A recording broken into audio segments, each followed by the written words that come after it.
Alright guys, so the US government recently adopted a new service rifle, but it's more in line with some of the old self-loading rifles from the wartime periods. That got me thinking though, what was y'all's first adopted self-loading rifle? I mean, the US had the M1 Garand in 1936, but I don't know if we've ever really talked much about everybody else's. We have tried several times to adopt a self-loading rifle, starting all the way back in 1916, when we unofficially adopted the Fedorov Automat. And then in 1938 we adopted the SVT-38, followed by the SVT-40 in 1940, which that one did see a good bit of widespread use and production throughout World War II. What about you, Germany? Well, our story isn't quite as interesting or fun as yours, but we had a self-loader all the way back in 1941 with the Gewehr model of 41, which, it was okay. It wasn't anything exceptional, but it was very unique, which we later upgraded it to the Gewehr model of 43, which improved a lot of it. We used that through the remainder of World War II up until 1945, in which after the war we were no longer allowed to have a military for reasons. Oh, I guess it's my turn now, bruvs. I don't think I want to share when we adopted our first self-loader. It's a bit embarrassing. Oh, come on. It can't be that bad. When was it? Like 1947 or 48? Somewhere around there? No, it's embarrassing. I don't want to talk about it. Comrade, most of us did not adopt our self-loaders until the mid-40s anyway. It's not like you could be much different. Well, if you must know, we didn't adopt one until 1954. More than 10 years after all of you had adopted yours. You mean to tell me that you did not adopt a self-loading rifle until the mid-50s? I mean, almost every other main country that was in power during World War II adopted one before then. Not to mention the amount of prototypes that you got for self-loading rifles between World War I and II. I mean, you had like the Farquhar Hill, the Howell Automatic, and even the Turner SMLE platform. Sure, they were a bit more expensive than your Lee Enfields, but they were functional and usable systems. You could have easily just adopted any of those at any point.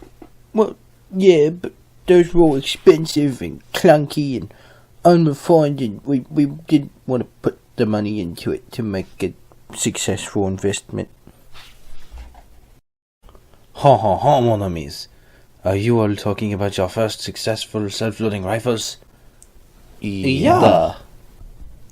Oui, my friends. Well then, look no further than these, the RSC's model of 1917 and 1918.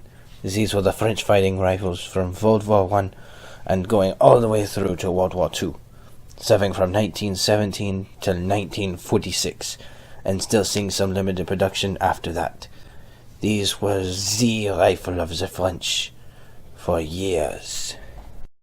So you mean to tell me that you have a self-loader that's as old as the Lee Enfield rifle in terms of service life? And you never bothered to share? My friend, you turned down every other prototype self-loaders that crossed your board, saying the Lee Enfield was superior because bolt actions are cheaper and more cost-effective. We simply proved you wrong, mon ami. I mean, he's got a point. Even we've been working on developing self-loading technology since, well, about 1918 with the Pedersen device, and technically even earlier with that if you want to count the Winchester self-loading rifles, model 1907 and 8. Like, you just didn't accept anything. Fine. I'll admit it. We were in the wrong. We just were too stubborn to adopt anything different. But that doesn't mean you guys gotta keep bragging about all your success. It's not going to stop us from bragging about it. And with that, I think that about sums it up for the day. Hope you guys learned something. If not, I hope you enjoyed it. And we'll catch you in the next one.